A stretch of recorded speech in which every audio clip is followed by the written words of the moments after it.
जो लोग काउंटिंग करते थे, जैसे 100 की गड्डी है, 500 की गड्डी है, उसमें 100 नोट हुए, कितना हुआ? 50,000। उसमें 20 नोट एक्स्ट्रा लगा दिए। अब मैं गिन रहा हूँ, मुझे ही निकालना, गड्डी बनानी है।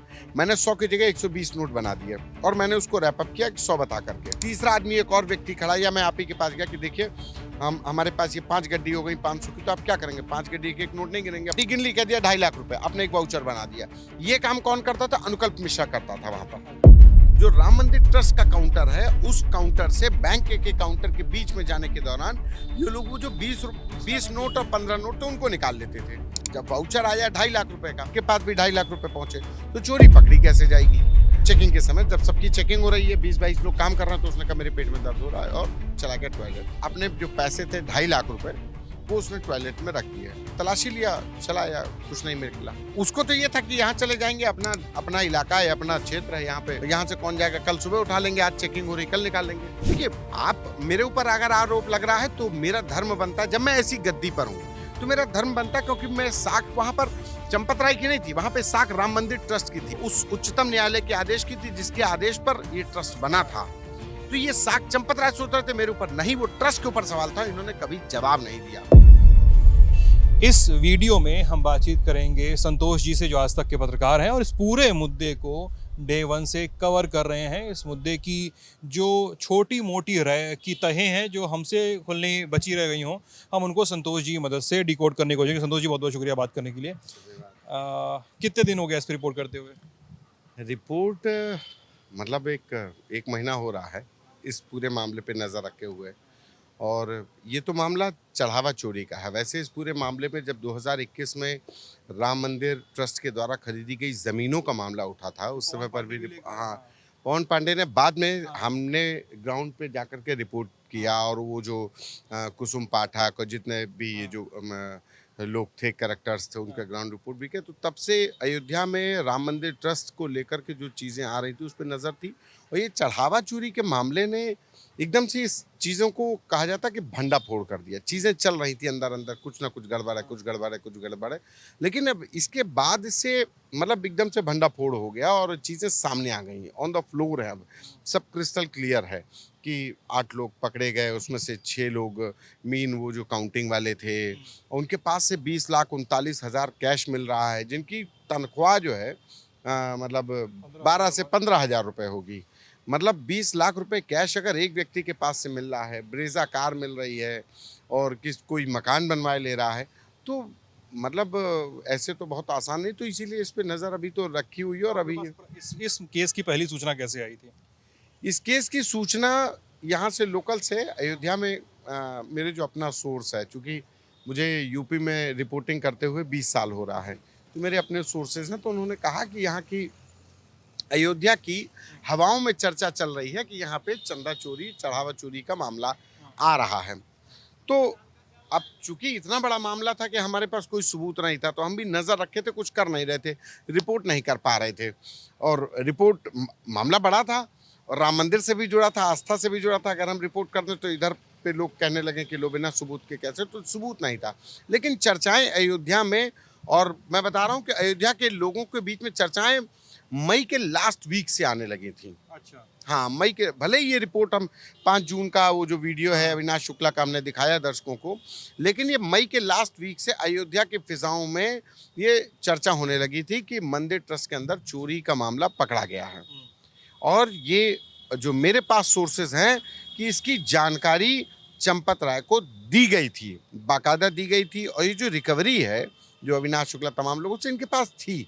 और जब ये मामला फिर उसके बाद समाजवादी पार्टी के राष्ट्रीय अध्यक्ष अखिलेश यादव ने उसको ट्वीट कर दिया, तब ये मामला पॉलिटिकली हो गया। चूंकि एक बड़े आदमी ने कर दिया, एक बड़े नेता ने कर दिया और सवाल खड़े कर दिए, तो फिर वो रिपोर्टिंग लायक हो गया, पॉलिटिकल से शुरू हो गया। शाम को चंपत राय की तरफ से उसका एक्सप्लेनेशन आ गया, या कहा जाए सफाई आ गई कि नहीं कुछ नहीं हो रहा है, तब ये मामला तूल पकड़ता गया। लेकिन ये जानकारी थी कि हाँ, वहाँ पे चल रहा है, कुछ ऐसे लोग पकड़ धकड़ कर रहे हैं, पकड़े जा रहे हैं, पूछताछ हो रही है, कुछ लड़के हैं।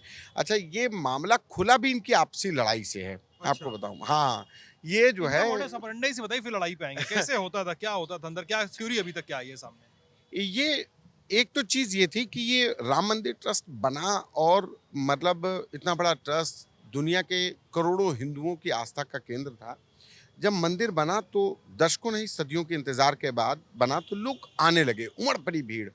कुंभ में एक दिन में जो मेरे पास इंफॉर्मेशन है कि जो दान पेटी थी वो 2-2 3-3 बार खाली करवाई जाती थी, इतना भर जाता था पैसा कुंभ के समय पर। और आपको बता दें कि मेरे मेरे दावा जो मेरे पहले मैं जो कर रहा हूँ उसके पीछे अब ये सबूत भी है कि लवकुश मिश्रा ने जो मकान खरीदा वो अक्टूबर में उसने उसका बैनामा कराया उस जमीन का, जिसको रिपोर्ट किया। फरवरी में मकान बनवाना शुरू किया। फरवरी कब? फरवरी 26 में, जब कुंभ चरम पे था। और मार्च, हाँ नहीं, फरवरी 26 में उसने बनवाना शुरू किया। अभी फरवरी 26 में उसने बनवाना इस शुरू, साल? हाँ इस साल अच्छा। बनवाना शुरू किया। और इसी साल कुंभ था। तो उसके बाद से मार्च में इसने 8 या 3 मार्च को इसने दाखिल खारिज करवाए 8,50,000। एक सेकंड, कुंभ तो 25 में हुआ है, नहीं अभी माघ मेला जो हुआ है। माघ मेला, हाँ। माघ मेले के बाद, कुंभ के बाद से इसने माघ मेले में भी श्रद्धालु, चूंकि जो लोग वहां से आ रहे थे यहाँ आ रहे थे, तो वो जो पैसा था इसने मतलब करने के बाद अब जब ये माघ मेला हुआ तो इसने लेकिन बनवाना शुरू किया फरवरी 2026 से। और मार्च में इसने दाखिल खारिज करा लिया, 8,80,000 कुछ का था। तो ये बता रहा है कि इनके पास जब चढ़ोतरी ज्यादा आती थी तो चोरी ज्यादा हो रही थी। अविनाश शुक्ला ने भी सेकेंड हैंड जो ब्रेजा कार बरामद की, चौथा ओनर है, चौथा ओनर है इसका भाई अभिषेक कुमार, और दिसंबर 2017 की रजिस्टर्ड गाड़ी है, चौथा ओनर, सेकेंड हैंड है, लेकिन ये भी इसने हाल ही में खरीदी।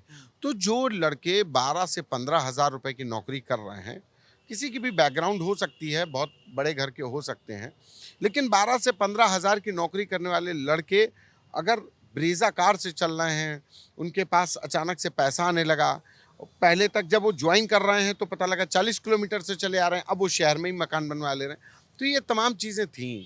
और जो आपने कहा कि पकड़ा कैसे गया, इन लोगों ने जो मोडस ऑपरेंडी इन लोगों की ये थी कि ये शुरुआत में पैसा जब आया इनके पास तो ये हर गड्डी में एक्स्ट्रा नोट लगाने लगे। काउंटिंग रूम होता है, वहाँ पे एक कमरा है, राम मंदिर ट्रस्ट को जो मतलब आपके जरिए बता भी दें जो लोग कि वहाँ पे एक कमरा है, उस कमरे को काउंटिंग रूम है, वहाँ पर पैसा आता है। मंदिर ट्रस्ट ने ये जिम्मेदारी दी थी एसबीआई को, बाकायदा एमओयू हुआ है, इसमें कोई दो राय नहीं है, एमओयू हुआ है, ऑन पेपर है। एसबीआई को जिम्मेदारी दी गई थी कि वो दान पेटियां जो हुंडी रखी हैं, हुंडी मूव नहीं हो सकती, बहुत भारी हैं, तो उनको ऑन द स्पॉट खाली करवाया जाता ट्रंक्स में। तो उन हुंडी से, दान पेटियों से पैसा खाली कराया जाता था और उसके बाद उनको उन पेटियों को लाया जाता था उस काउंटिंग रूम में। वहाँ पे लोग काउंटिंग करते थे और काउंटिंग करने के बाद जो लोग काउंटिंग करते थे वो क्या करते थे कि जैसे 100 की गड्डी है, एक 500 की गड्डी है, उसमें 100 नोट हुए, कितना हुआ? 50,000। उसमें 20 नोट एक्स्ट्रा लगा दिए। अब मैं गिन रहा हूँ, मुझे ही निकालना, गड्डी बनानी है, मैंने 100 की जगह 120 नोट बना दिए और मैंने उसको रैप अप किया 100 बता करके। अब तीसरा आदमी, एक और व्यक्ति खड़ा, या मैं आप ही के पास गया कि देखिए हमारे पास ये 5 गड्डी हो गई 500 की, तो आप क्या करेंगे? 5 गड्डी एक एक नोट नहीं गिनेंगे, कह देंगे अच्छा हाँ गड्डी गिन ली, कह दिया 2.5 लाख रुपए, आपने एक वाउचर बना दिया। ये काम कौन करता था? अनुकल्प मिश्रा करता था वहां पर। अनुकल्प मिश्रा ये वाउचर बनाता था। अब मैं ही गया, 2.5 लाख रुपए वो लेकर के मैं गया, या कोई तीसरा व्यक्ति गया, थर्ड आदमी गया, उसको लेकर के बैंक ने वहीं पर एक काउंटर खोल रखा था जमा करने के लिए, वो बैंक के पास गया। लेकिन जो राम मंदिर ट्रस्ट का काउंटर है, उस काउंटर से बैंक के काउंटर के बीच में जाने के दौरान ये लोग वो जो 20 नोट और 15 नोट तो उनको निकाल लेते थे। अब नोट जब वाउचर आया 2.5 लाख रुपए का, और जब बैंक के पास गया 22 लाख, बैंक के पास भी 2.5 लाख रुपए पहुंचे, तो चोरी पकड़ी कैसे जाएगी? तो ये इन लोगों ने किया। फिर उसके बाद ये हो गया कि कंपटीशन हो गया, यहाँ पे प्रतियोगिता हो गई कि कौन कितना भर सकता है। हाँ, अनुकल्प मिश्रा, लवकुश मिश्रा ये जीजा साले हैं, इनको जीजा साले हैं तो हाँ जीजा साले, हाँ पसीना इतनी हुमस हो रही है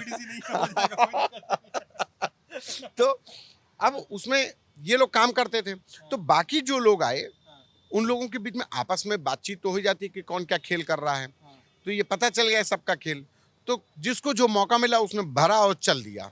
अच्छा, इसमें जो चूक है वो निगरानी की है सबसे बड़ी। इतना बड़ा मंदिर है, आप सिद्धांत भाई बताइए कि इतना बड़ा सेंसिटिव है। हमने टेररिस्ट अटैक देखा, टेररिस्ट अटैक हो चुका है, कितने फेल अटैक हुए। जब प्रधानमंत्री आने वाले थे तो 3 कश्मीरी गुजरात जेल से छूटे हुए लोगों ने रेकी की, मैंने रिपोर्ट किया 2 दिन पहले प्रधानमंत्री की विजिट से पहले। उस जगह पर सिक्योरिटी के लिए कि ये जो कर्मचारी हैं ये आ रहे हैं, घर के कपड़े में पहन करके आ रहे हैं, वहाँ पे नोट गिन रहे हैं और घर के कपड़े में चले जा रहे हैं। मंदिर में प्रवेश करते समय तो चेकिंग होती थी, लेकिन घर जाते समय चेकिंग नहीं हो रही थी।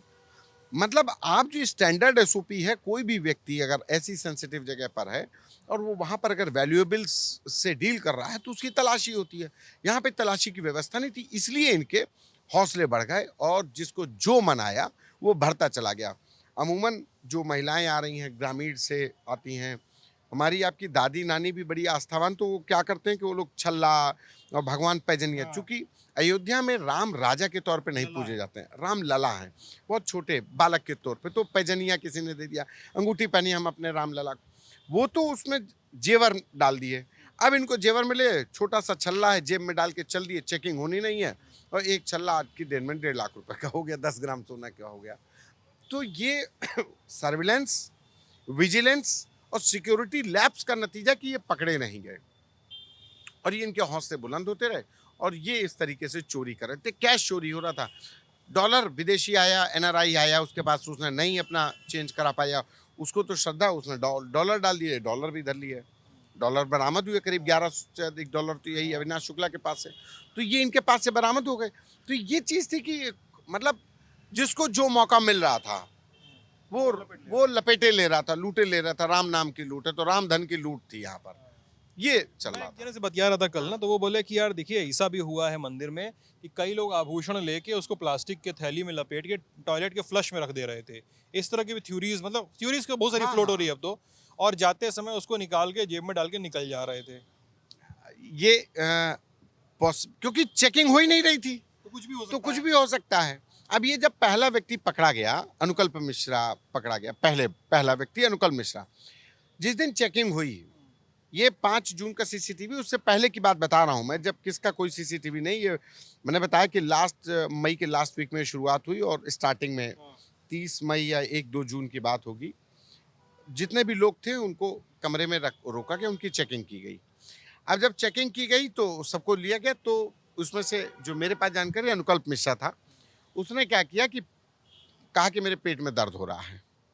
अच्छा, वहीं पे चेकिंग के समय जब सबकी चेकिंग हो रही है, 20-22 लोग काम कर रहे हैं, तो उसने कहा मेरे पेट में दर्द हो रहा है और चला गया टॉयलेट चला गया। उसने अपने जो पैसे थे 2.5 लाख रुपए, वो उसने टॉयलेट में रख दिए और चला आया तलाशी, फ्लश टैंक में वो रख के चला आया और तलाशी लिया, चला आया, कुछ नहीं निकला।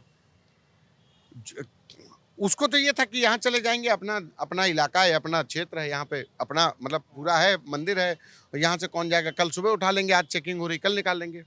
जब ये चला गया तो उसके बाद से वहाँ पे उस टॉयलेट में जाते हुए सीसीटीवी चेक किए गए, तो सीसीटीवी चेक करने के दौरान ये पहली रिकवरी अनुकल्प मिश्रा से 2.5 लाख रुपए की हुई, जो मेरे पास जानकारी है। उसके बाद से ये फिर अविनाश शुक्ला के पास से जो एक सीसीटीवी आया, अविनाश शुक्ला योगा केंद्र में था, उसके पास से पैसा मिल गया, फिर पैसा मिलता चला गया। अनुकल्प से पूछताछ हुई तो लवकुश मिश्रा के घर से उसके पिताजी ने बयान भी दिया, तो उनके पास से भी 10 लाख रुपए, कितना रुपया जो भी मिला हो, पैसा मिल गया, तो ये मिलता चला गया। तो ये लोग एक तरीके से अगर कहा जाए कि ये जेवरात, जिसको जो मौका मिला, जब नोट छिपा सकते हैं टॉयलेट में, तो जेवर कौन सा चिल्लाएगा कि जेवर वहाँ पे चमक रहा है कि वो बता देगा। कोई मेटल डिटेक्टर तो लगा नहीं है कि नहीं यहाँ पे नोट जाएगा और मेटल गोल्ड और सिल्वर नहीं जाएगा, वो भी छिपा सकते हैं, उसमें कोई दो राय नहीं। वो मतलब जिसको जहाँ मौका मिल रहा था सब साफ करे दे रहे थे। और ये जो लोग बोल रहे थे हमारी चांदी की सिल्ली की रसीदी नहीं मिली, ये काकभुसुंडी, ये सब दुनिया भर सुनने में, वो चीज़ें मुझे अभी मतलब मेरे पास मतलब मुझे नहीं लगता, क्योंकि जिन लोगों ने बड़े डोनेशंस दिए हैं वो उसका बाकायदा उनको रसीद है और उसकी लिखा पड़ी है। काकभुसुंडी को लेकर के तो एक्सप्लेनेशन भी आ गया और काकभुसुंडी की फोटो भी दिखा दी गई। और जिन लोगों ने चांदी की सिल्ली दी है, तो शुरुआत में जो हमारे पास आया कि मिंट कॉरपोरेशन को ये काम दिया गया था कि जो ज्वेलरी जो थी तो सबको गला करके बिस्किट्स और सिल्ली बनाई जा रही थी, उनको दे दिया गया था। उसका लिखा पड़ी ट्रस्ट के पास है। जो चोरी हुई है वो छोटे जेवरात की हुई है, जिन लोगों ने जेब में जो लोग गए और उन्होंने दान पेटी में डाल दिया और जो जेब में जा सकता। अब काकभुसुंडी इतने बड़े हैं, उनको कहाँ जेब में रख करके चले जाएंगे। अब अंधेर इतना भी नहीं था लेकिन इतना नहीं था काकभुसुंडी को लेके या 1 किलो की जो है चांदी की सिल्ली लेके भाग जाएगा। लेकिन हाँ, छोटे जेवरात चोरी होने से कोई नहीं रोक पाया। किसी ने जेवर रख दिया, किसी ने झाले रख दिए, किसी ने लॉकेट रख दिया। तो जिसको जो मौका मिला, तो जो पॉकेट में छिपाए जा सकते थे वो तमाम जेवरात चोरी होने की आशंका है। और ये बरामदगी बता रही है कि चोरी हुए हैं। अविनाश शुक्ला से बरामद हुए ना जेवरात। थ्योरीज क्या कर रही है, कितनी बड़ी चोरी है ये? थ्योरीज क्या कर रही है? मतलब कई लोग तो ये कह रहे हैं कि पैसा उठा के इन्वेस्ट कर दिया गया, कई सारा पैसा तो रिकवर भी नहीं हो पाएगा। घर में लग गया, जमीन में लग गया, लाइजनिंग में लग गया कई लोग का पैसा। हाँ, पैसा तो लग गया। अब जैसे अनुकल्प मिश्रा, ये देखिए, अब ये कितना, ये कैलकुलेशन तो बड़ा उसमें, क्योंकि ये जब चोरी तो ये जब से हो रही, जब से ये काम कर रहे थे, ठीक है ना। और राम मंदिर में चढ़ावा, जब राम मंदिर निर्माण शुरू हुआ उसके बाद से आरएसएस बीएचपी ने एक हर घर से चंदे का एक अभियान शुरू किया और लोगों ने चंदा दिया। वो पैसा तो रसीद में था, लेकिन तमाम लोग दर्शनार्थी तो आने लगे थे। जब सुप्रीम कोर्ट का निर्णय आ गया तो उसके बाद से लोगों के अंदर उत्साह था कि हमारे यहाँ पे राम विराजेंगे और बनना है। तो उसके बाद आशातीत पैसा आया, लोग देने लगे। तो उसके बाद वो पैसा जो कैश था उसका तो कोई हिसाब नहीं है।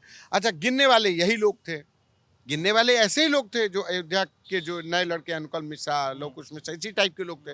अब ये जो पकड़े गए, हो सकता पहले वाले माल साफ करके निकल लिए हों, और ये पकड़े गए हैं पहले वाले चले गए और ज़्यादा माल साफ करके, उनका आइडिया भी नहीं है। अब ये वही है कि जो पकड़ा गया वो चोर है, जो बच गया वो सयाना है। तो ये है स्थिति। लेकिन हाँ, चोरी मतलब मुझे लगता है कि ये शुरुआत से ही पहले कम हो रही थी, लेकिन फिर धीरे धीरे चीज़ें इतनी बढ़ गई कि इनके हौसले बढ़ गए, इनको किसी का डर नहीं रह गया, किसी का निडर होकर के ये चोरी करने लग गए। फिर ये ड्यूटी के नाम पे चोरी की ड्यूटी करने आ गए। ये सब 3 लोगों के नाम पे बड़ी चर्चा हो रही है, जो 8 लोग अरेस्टेड हैं उनके खिलाफ, और अलावा चंपत राय, अनिल मिश्रा और गोपाल राव। चंपत राय महासचिव, अनिल मिश्रा जिनके बारे में चंपत राय जिनके बारे में कहा जा रहा है कि भाई आंख मूंदे हुए थे, यही सब करवा रहे थे, इनके नीचे हो गया। अनिल मिश्रा जिनके बारे में कहा जा रहा है 40%, और गोपाल राव जिनके बारे में कहा जा रहा है कौन ये आदमी, कहाँ से लाया, कौन लाया, सब कुछ यही किया जा रहा है। देखिए, अगर आपके घर में, आपकी निगरानी में लूट डकैती हो रही, आप चाहे जितने बड़े मिस्टर ईमानदार हों, आपकी जिम्मेदारी नहीं हट सकती है। बैंक में डकैती पड़ती है तो सबसे पहले बैंक मैनेजर पे एफआईआर होती है, और वो जो गार्ड बंदूक लिए खड़ा होता, भले ही उसका लेश मात्र भी लेना ना देना हो, लेकिन शक के दायरे में वही आता है कि तुम्हारे रहते कैसे चोरी, क्यों, आपका उद्देश्य, आपका जो ध्येय था वो इस चोरी को रोकना था। तो ट्रस्ट की तो निगरानी थी। चंपत राय डेड ऑनेस्ट हैं, इसमें कोई दो राय नहीं, लोग कहते भी हैं, पुराने लोग जो जानते हैं। लेकिन चंपत राय के ऊपर निगरानी की जिम्मेदारी थी, महासचिव थे वो ट्रस्ट के। जो एसओपी बनाई, एसओपी के उसका अनुपालन नहीं करवा पाए। ड्रेस कोड बनाया गया था राम मंदिर ट्रस्ट में, जितने काम करने वाले थे सब में, उसमें वो घरेलू घर के कपड़े पहन के चले आ रहे हैं। मेरी नौकरी लग जाएगी, मैं ऐसी जीन्स टी शर्ट में चला जाऊंगा, नोट गिनूंगा और शाम को फिर घर चला जाऊंगा। तो आप नियम कायदे वाले हैं, आप नियम कायदे का पालन क्यों नहीं कराया? दूसरी चीज, आप जब इतनी सेंसिटिव जगह पर हैं, हम कह रहे हैं वो फाइनेंशियल थ्रेट छोड़ दीजिए, इतना बड़ा ये सिक्योरिटी लैप्स था कि सिक्योरिटी लैप्स की इन्हीं में से कोई लड़का अगर कोई टेररिस्ट ऑर्गेनाइजेशन प्लान कर देता, अगर कोई लड़का टेररिस्ट माइंड वॉश करके उसको ट्रेन करके और यहाँ पे लड़का एक प्लान कर देता, और वो लड़का रोज आता है 1 महीने और वो कुछ रख देता, रोज वो चीज़ें अपनी सप्लाई करके और रख देता, तब आप क्या करते? कई लोग, अभी 3 महीने पहले मैंने रिपोर्ट किया था, कश्मीरी व्यक्ति अपनी पूरी कश्मीरी ड्रेस में फिरन पहन करके आया और राम मंदिर के अंदर नमाज पढ़ते पकड़ा गया, नमाज करते पढ़ते, और उसका कहीं गेटअप चेंज नहीं था, बाकायदा दिख रहा था कि कश्मीरी है, यूपी का नहीं। भाई हम यूपी वाले तो मतलब गाढ़े गुलाबी गेहूं रंग के होते हैं, वो सुर्ख लाल है ना, जैसे कश्मीरी लोग होते हैं बहुत, हाँ, और वो पूरे उन्हीं की ड्रेस में। तो आपकी सिक्योरिटी क्या कर रही थी? वो तो जब मंदिर में वो नमाज वाली मुद्रा में आ गया तो उसको पकड़ा गया, लोगों का अटेंशन गया। तो ये सिक्योरिटी लैप्स था, और ये तमाम चीज़ें चंपत राय इससे बच नहीं सकते हैं। इन्वॉल्वमेंट है या नहीं है ये एसआईटी जांच कर रही, लेकिन इतना ज़रूर है कि इन लोगों की निगरानी में ये सारे काम जो रोकने का काम था होना चाहिए था, नहीं हो पाया। अनिल मिश्रा का नाम इसलिए आ रहा है क्योंकि जो ज़मीनें खरीदी गई, अनिल मिश्रा 2021 से, और चंपत राय का भी नाम 2021, 2 कैरेक्टर, 3 कैरेक्टर के नाम लिया आपने, चंपत राय, अनिल मिश्रा, गोपाल राव, ये 2 कैरेक्टर 2021 से चर्चा में हैं। जमीनों का खरीद फरोख्त हुई। एक पाठक है, उसकी पत्नी का नाम है कुसुम पाठक, अभी नाम है हरीश पाठक नाम है। वो गोट फार्मिंग के नाम पे धंधा किया, उसमें बहुत बड़ा फ्रॉड किया। उसने वही जो ज़मीनें हैं कि 40 लाख में ज़मीन खरीदी और आज 40 मिनट के अंदर वो 12 करोड़ की बेच दी गई। ऐसी ज़मीनों के लेन देन पर सवाल उठने लाजमी है कि भाई जिस ज़मीन का, अभी नज़ुल की ज़मीन का आम आदमी पार्टी के नेता संजय सिंह ने डॉक्यूमेंट्स के साथ दिया कि जो नज़ुल की ज़मीन खरीदी नहीं जा सकती उसको खरीद लिया गया। और उसके साथ जब सरकार किसी भी मुआवजे का, किसी भी किसान को मुआवजे का रेट 4,70,000 फिक्स की हुई है, सरकार दे रही है, ट्रस्ट ने उसको 44 लाख और 80 लाख इस हिसाब से 10 गुना 20 गुना दिया है। तो ये चीज़ें हैं, इसका कोई जवाब भी नहीं आया इनकी तरफ से। देखिए, आप मेरे ऊपर अगर आरोप लग रहा है तो मेरा धर्म बनता है, जब मैं ऐसी गद्दी पर हूँ तो मेरा धर्म बनता है, क्योंकि मैं साख वहाँ पर चंपत राय की नहीं थी, वहाँ पे साख राम मंदिर ट्रस्ट की थी। वो वहाँ पे साख उस उच्चतम न्यायालय के आदेश की थी जिसके आदेश पर ये ट्रस्ट बना था। तो ये साख चंपत राय सोच रहे थे मेरे ऊपर, नहीं, वो ट्रस्ट के ऊपर सवाल था, इन्होंने कभी जवाब नहीं दिया। और एक और सिद्धांत भाई, एक बड़ी अयोध्या की धरती है, एक बड़ी अच्छी चीज़ है कि भगवान राम मर्यादा पुरुषोत्तम कहे जाते हैं। मर्यादा पुरुषोत्तम राम इसलिए कहे जाते हैं क्योंकि उन्होंने दुनिया को मर्यादा में रहना सिखाया। वो मर्यादित जीवन रहते थे। शुरुआत रखिए, माँ सीता धनुष यज्ञ के लिए गए, उन्होंने अजगव, जो भगवान शिव का जो धनुष था, उसका धनुष था, उसको जब तोड़ा, माँ सीता जानकी को ब्याह किया, तो वो उन्होंने परशुराम को, जो इस पृथ्वी के, इस ब्रह्मांड सबसे बड़े धनुर्धर थे, उनको मर्यादित किया, क्योंकि उनको लगा था कि मेरे से बड़ा कोई, उनको मर्यादित करने का काम किया कि नहीं। दूसरा, बाली को मर्यादित किया, वो अमर्यादित हो गया था, उसने अपने छोटे भाई की भार्या यानी उसकी पत्नी को रख लिया था, उसके छोटे भाई के हक को मार लिया। बाली को मर्यादित किया, रावण को मर्यादित किया। उस राम की धरती पर अगर आप मर्यादित हो जाएंगे, चंपत राय के साथ दिक्कत यही हो गई कि जब राम मंदिर ट्रस्ट बना, उसके बाद उनका व्यवहार बदल गया। जो पुराने लोग हैं वो कहने लगे, अमूमन लोगों से बातचीत का लहजा बदल गया। और जब आप किसी भी हेड ऑफ लीड कर रहे हैं किसी ऑर्गेनाइजेशन को, तो आपको सोर्स ऑफ इंफॉर्मेशन बढ़नी चाहिए, आपको पता होना चाहिए। लोगों से मिलना बंद कर दिया, चोरी की बात पे कोई कहता था अरे चलो भागो यहाँ से, बात नहीं, सवाल नहीं लेना चाहते थे। कोई 10 लोग अगर कह रहे हैं कि ये राम मंदिर में जमीन की डील पर कोई गड़बड़ी हो रही है, तो आप एक बार उसको चेक तो करिए कि क्यों बार बार ये सवाल आ रहा है, आपको सिरे से खारिज कर देना। तो यही वजह है कि अब जब ये चढ़ावा चोरी का मामला आ गया तो लोग चंपत राय की मिलीभगत का आरोप लगा रहे हैं। अनिल मिश्रा वही लैंड का, कृष्ण जो गोपाल राव हैं, गोपाल राव दक्षिण भारत के हैं, कर्नाटक के हैं, संघ से जुड़े हैं। उनको ये जिम्मेदारी दी गई थी राम मंदिर जब बना कि दक्षिण भारत को अयोध्या से जोड़ना है, कनेक्टिविटी बढ़ानी है। ये जिम्मेदारी उनको संघ प्रमुख की तरफ से दी गई थी। और उन्होंने, आप देखिए कि जो भगवान का जो स्वरूप है वो श्याम वर्ण के थे, लेकिन जो आप जब मूर्ति देखेंगे तो थोड़ा सा अगर आप दक्षिण भारत की तरफ जाएंगे तो वही सेम कलर मिलता है। उत्तर भारत में भगवान राम मतलब संगमरमर के सफ़ेद रंग के, श्याम वर्ण होता है, लेकिन वो उस पत्थर का उजले रंग के होते हैं। लेकिन यहाँ पर ये मतलब मूर्ति को इसलिए कि थोड़ा सा दक्षिण भारतीय कनेक्ट रहे। आप अयोध्या की सड़कों पर भी देखेंगे जो ये देखिए जो लगे हैं, ये तिलक लगे हैं। अब ऐसे तिलक जो वैष्णव वाले संप्रदाय के जो दक्षिण भारत में लगा, तो उनको कनेक्ट करने की कोशिश की गई कि दक्षिण भारत के लोग यहाँ पे कनेक्ट हो पाएं। ये जिम्मेदारी कृष्ण गोपाल को दी गई। अब जब ताकत थी, पैसा इतना ज़्यादा था, कोई कंट्रोलिंग नहीं था, कोई सर्विलेंस नहीं था, तो जब ताकत आ जाती है तो ताकत में कई चीज़ें बेइंतहा हो जाती हैं, और उसी का नतीजा कि आज ये सारे लोग सवालों के घेरे में हैं। अच्छा, यही लोग 3 लोग क्यों सवालों के घेरे में? ट्रस्ट में नृत्य गोपाल दास हैं, ट्रस्ट के अध्यक्ष हैं, उनके ऊपर सवाल नहीं है। ट्रस्ट में यहाँ के राजा थे, उनका निधन हो गया, उनके ऊपर सवाल नहीं आया। ट्रस्ट में अन्य लोग भी हैं, निर्मोही अखाड़े के महंत दीनेन्द्र दास जी, उनके ऊपर सवाल नहीं है। सवाल इन्हीं 3 के ऊपर आ रहा है। ट्रस्ट 12-13 लोगों का जिनका है, लेकिन 3 लोग ये सवालों के घेरे में हैं। ट्रस्ट में डीएम फैजाबाद वो ट्रस्टी होते हैं, एसीएस यहाँ के ट्रस्टी पदेन मेंबर्स हैं। तो सवाल किसी के, सवाल यही 3 लोगों के ऊपर हो रहा है, इसीलिए क्योंकि यही करता धरता थे, सब कुछ इन्हीं के इर्द गिर्द घूम रहा था, बस इसलिए। आगे क्या अभी एक्शन होने वाला है? एसआईटी की जांच कंप्लीट की अभी चल ही रही है, आना जाना चल रहा है उनका लखनऊ से? अब कल आए थे, कल चले गए हैं ये लोग सब वापस। अभी तक सोर्सेस के हवाले से आया नहीं कि संजय प्रसाद को जो रिपोर्ट दिया है, संजय प्रसाद को जो रिपोर्ट दिया उन्होंने उसमें प्रिलिमिनरी इंक्वायरी रिपोर्ट दिया था कि जो होना चाहिए लैप्सेस थे, सिक्योरिटी लैप्सेस थे, सर्विलांस लैप्सेस, तो उसी के बिहाफ पर ही एफआईआर हुई है। और एसआईटी ने पहले दिन करीब दोपहर में 2 बजे आई थी, रात में 11 बजे की, पहले दिन एसआईटी जब आई थी। दूसरे दिन सुबह 10 बजे घुसी, रात में 11 बजे आई। तो मतलब 24 घंटे 25 घंटे मतलब लगातार जो एसआईटी के लोग थे काम चल रहे थे।